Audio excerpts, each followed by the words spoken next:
Ya, oke. Untuk kesempatan kali ini, kelompok kami ingin mempresentasikan hasil diskusi kami dari materi memori dalam arsitektur komputer. Sebelum masuk ke materinya, kelompok kami beranggotakan 4 orang, terdiri dari saya sendiri, Aditya Cahyo Setiawan, Ahmad Fatoni, Abdul Rauf, Afrizal Kasam. Untuk poin-poin yang akan kita bahas pada materi kali ini, yaitu mulai dari pengertian memori itu sendiri dalam arsitektur komputer, jenis-jenis memori, virtual memory dan physical memory, hierarki memori, prinsip locality atau keterkaitan akses data, serta manajemen memori oleh sistem operasi. Ya, langsung saja ke penjelasan pada poin pertama, yaitu pengertian memori dalam arsitektur komputer, yang mana merupakan bagian penting dalam sistem komputer yang berfungsi sebagai tempat untuk menyimpan data dan instruksi. Data yang disimpan di memori dapat bersifat sementara atau volatil dan permanen atau non-volatil. Performa komputer sangat bergantung pada jenis dan kapasitas memori yang digunakan, serta seberapa cepat memori dapat diakses oleh prosesor. Fungsi utama dari memori sendiri yaitu ada 3. Yang pertama, penyimpanan instruksi. Instruksi program disimpan di memori agar dapat diakses oleh prosesor. Yang kedua yaitu penyimpanan data. Data sementara dan permanen disimpan di memori selama proses eksekusi program. Yang ketiga yaitu komunikasi data. Memori bertindak sebagai penghubung antara komponen-komponen komputer seperti CPU, storage, dan perangkat input atau output. Selanjutnya pada poin kedua yaitu jenis-jenis memori. Jenis-jenis memori sendiri ada 4, yaitu yang pertama RAM atau biasa disebut Random Access Memory, yang mana fungsinya menyediakan ruang penyimpanan sementara bagi data dan instruksi yang sedang diproses oleh CPU. Karakteristiknya yaitu volatil atau data hilang saat komputer dimatikan, kecepatan tinggi, dan kapasitas bervariasi. Yang kedua yaitu cache. Fungsinya untuk mempercepat akses data dengan menyimpan data yang sering digunakan dari RAM agar lebih cepat diakses oleh CPU. Dengan karakteristiknya berukuran kecil, kecepatan sangat tinggi, dan terletak dekat atau di dalam CPU, L1, L2, L3 cache. Ketiga yaitu ROM atau biasa disebut read-only memory. Fungsinya yaitu menyimpan instruksi yang penting seperti firmware yang digunakan untuk booting komputer.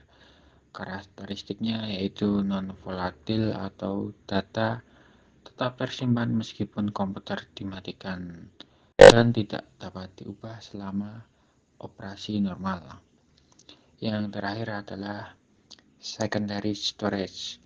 Fungsinya yaitu menyediakan penyimpanan jangka panjang untuk data dan program dengan karakteristik yaitu non-volatil, kapasitas besar meliputi HDD dan SSD. HDD lebih murah tetapi SSD lebih cepat. Mungkin itu saja yang bisa saya sampaikan. Selanjutnya materi akan disampaikan oleh teman-teman saya. Terima kasih. Oke, di penjelasan selanjutnya saya akan menjelaskan tentang virtual memory dan physical memory.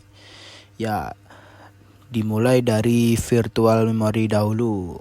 Virtual memory teknik yang memungkinkan sebuah program seolah memiliki lebih banyak memori daripada yang sebenarnya tersedia. Virtual memory memanfaatkan ruang penyimpanan pada disk untuk memperluas kapasitas RAM yang ada, sehingga beberapa proses dapat berjalan bersamaan tanpa terbatas oleh kapasitas fisik RAM. Jadi, teknik yang memungkinkan komputer untuk menjalankan program yang lebih besar daripada memori fisik yang tersedia. Jadi teknik ini dilakukan dengan menggunakan sebagai dari hard drive sebagai ekstensi dari RAM tersebut. Dengan cara ini sistem operasi dapat menukar data antara memori fisik dan hard drive, memberikan ilusi RAM yang lebih banyak daripada yang sebenarnya tersedia. Ya. Jadi virtual memory itu hanya memberikan ilusi RAM yang lebih banyak ya, kayak tambahan gitulah ke memori. Lanjut ke physical memory ya. Physical memory yang sebenarnya memori yang sebenarnya tersedia di perangkat keras komputer. Biasanya berupa RAM fisik. Virtual memory mengelola penggunaan physical memory ini dengan membagi data ke dalam halaman atau pegging ya dalam kurung, yang dipindahkan antara RAM dan disk sesuai kebutuhan oleh sistem operasi. Nah, jadi physical memory di sisi lain adalah RAM yang sebenarnya terpasang di komputer Anda. Di sinilah sistem operasi dan program yang sedang berjalan berada. Tidak seperti memori virtual, memori fisik dapat diakses langsung oleh CPU, membuatnya jauh lebih cepat daripada memori virtual. Nah, jadi physical memory itu dia bentuknya itu hardware ya, nggak nggak kayak virtual memory, dia kayak memori virtual gitu. Jadi kayak virtual memory itu cuma tambahan melalui software, terus yang physical memory itu sudah bentuk fisik hardware-nya gitu. Ya, seperti itulah bedanya dari virtual memory dan physical memory. Lanjut slide ke-7. Ya, di sini saya lanjut ke slide 7 yaitu menjelaskan hierarki memori. Hierarki memori adalah sistem pengorganisasian memori yang terdiri dari berbagai tingkat, dari yang tercepat dan yang mahal, register CPU dalam kurung ya, hingga yang lebih lambat namun berkapasitas besar, secondary stores. Nah, itu dalam kurung. Jadi hierarki memori adalah sistem yang digunakan komputer untuk mengelola berbagai jenis memori dengan kecepatan dan biaya yang berbeda. Tujuannya adalah untuk memberikan akses cepat ke data yang sering digunakan sambil tetap menjaga biaya keseluruhan tetap rendah. Jadi gini, berikut adalah hierarki memori yang umum. 1. Change. Memori change tercepat dan termahal terletak langsung di CPU. Change menyimpan salinan data yang sering diakses sehingga CPU dapat mengaksesnya dengan sangat cepat. 2. RAM. Memori utama komputer lebih lambat daripada change tetapi lebih cepat dan lebih murah daripada penyimpanan sekunder. RAM menyimpan data yang sedang digunakan oleh program. Yang ketiga, penyimpanan sekunder atau secondary storage. Memori yang lebih lambat dan lebih murah seperti hard drive atau SSD, ya seperti itu. Penyimpanan sekunder menyimpan data yang tidak aktif atau tidak digunakan saat ini.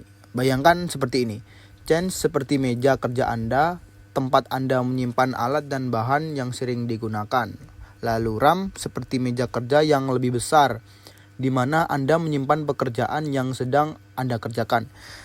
Lalu penyimpanan sekunder seperti gudang besar di mana Anda menyimpan semua dokumen dan peralatan Anda. Nah, seperti itu.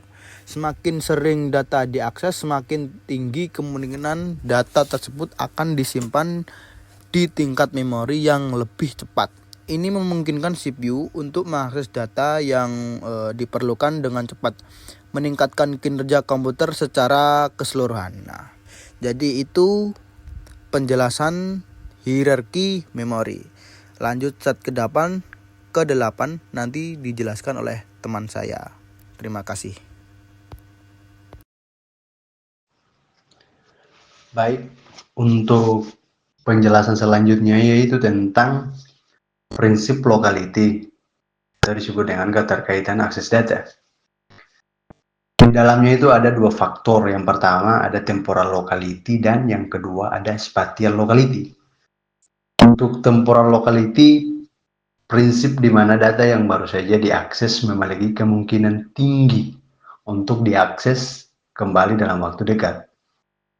Dalam komputer, prinsip locality mengacu pada kecenderungan suatu program untuk mengakses data atau interaksi yang sama dalam interval waktu yang relatif singkat. Prinsip ini juga berkaitan dengan cara kerja cache dalam sistem komputer. Misalnya sebuah data baru saja diakses, sistem cache akan mencoba menyimpannya dalam memori yang begitu cepat. Untuk yang kedua itu tentang spatial locality. Prinsip di mana data yang berada di alamat memori yang berdekatan seringkali diakses secara bersama-sama dalam waktu yang singkat. Prinsip spatial locality dalam komputasi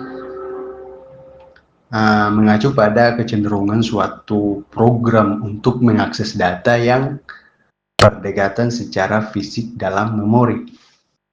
Prinsip ini juga sangat penting dalam optimasi penggunaan cache, karena sistem cache seringkali bekerja dengan cara memuat blok data yang lebih besar, misalnya satu blok cache yang berisi beberapa kata memori. Mungkin sekiranya itu penjelasan tentang prinsip locality. Untuk penjelasan berikutnya nanti disampaikan oleh teman-teman saya. Oke, terima kasih. Oke teman-teman, ini merupakan poin terakhir atau slide terakhir dari kelompok kami, yaitu mengenai manajemen memori oleh sistem operasi. Tapi sebelum itu saya akan menjelaskan definisi mengenai manajemen memori. Simpelnya, definisi manajemen memori itu mengacu pada pengaturan dan pengelolaan memori komputer oleh sistem operasi. Yang mana tujuan dari manajemen memori itu salah satunya yaitu ada 3 poin teman-teman. Yang pertama itu maksimalkan efisiensi penggunaan memori. Kedua, memastikan setiap proses memiliki cukup memori untuk berfungsi dengan baik. 3, mencegah konflik antar proses yang menggunakan memori. Nah, terus jenis-jenis memori atau manajemen yang dipunyai oleh sistem operasi itu ada 3 juga. Nah, yang pertama itu RAM atau yang biasanya disebut random access memory. Kedua, virtual memory atau memori tambahan lah istilahnya. Cache memory dan terakhir cache. Nah, untuk proses alokasi memori ini ada 2 macam. Static allocation, alokasi tetap yang ditetapkan saat komplikasi. Dynamic allocation, alokasi memori dilakukan saat program berjalan. Nah, Teknik manajemen ini tuh meliputi alokasi memori, pengelolaan tumpukan stack dan heap, serta pembebasan memori pada aplikasi tertentu. Maksudnya gimana? Maksudnya di dalam manajemen memori oleh sistem operasi itu menggunakan paging atau metode pembagian memori dalam blok untuk mengoptimalkan penyimpanan, mencegah fragmentasi memori, swapping, fragmentasi memori, virtual memory, proteksi memori, serta yang terakhir teknik pengelolaan memori. Oke, terus kelompok kami itu menyimpulkan kesimpulan dari awal sampai akhir tadi. Itu kita menyimpulkan bahwa memori adalah komponen vital. Memori adalah inti dari sistem operasi, memungkinkan penyimpanan dan akses data yang diperlukan untuk menjalankan aplikasi dan proses. Terus untuk jenis memori sangat beragam. Jadi setiap jenis memori itu ada yang namanya RAM, ROM, CC, dan virtual memory. Memiliki peran spesifik masing-masing, mulai dari penyimpanan sementara hingga pemrosesan cepat dan efisien. Memori dan sistem kerja memori yang cukup dan pengelolaan yang tepat langsung meningkatkan kecepatan dan performa komputer. Manajemen memori efisien yang sangat penting. Jadi sistem operasi mengatur memori dengan teknik seperti paging, swapping, dan alokasi dinamis agar apa? Agar dapat menjalankan proses secara bersamaan. Terus yang kelima itu meningkatkan memori pendukung multitasking dan aplikasi modern. Yang mana arsitektur memori yang baik itu memungkinkan komputer menjalankan banyak tugas, mendukung aplikasi canggih, dan memberikan pengalaman responsif kepada pengguna. Nah, dengan kesimpulan ini, presentasi kami itu memberikan gambaran umum tentang pentingnya memori dalam arsitektur komputer dan bagaimana manajemen memori berperan dalam kinerja pada sistem. Mungkin tadi teman-teman kesimpulan atau poin-poin kesimpulan yang dapat kami sampaikan dari kelompok kami. Kurang lebihnya mohon maaf bila ada kesalahan atau kata yang kurang baik. Saya akhiri presentasi pada kesempatan kali ini.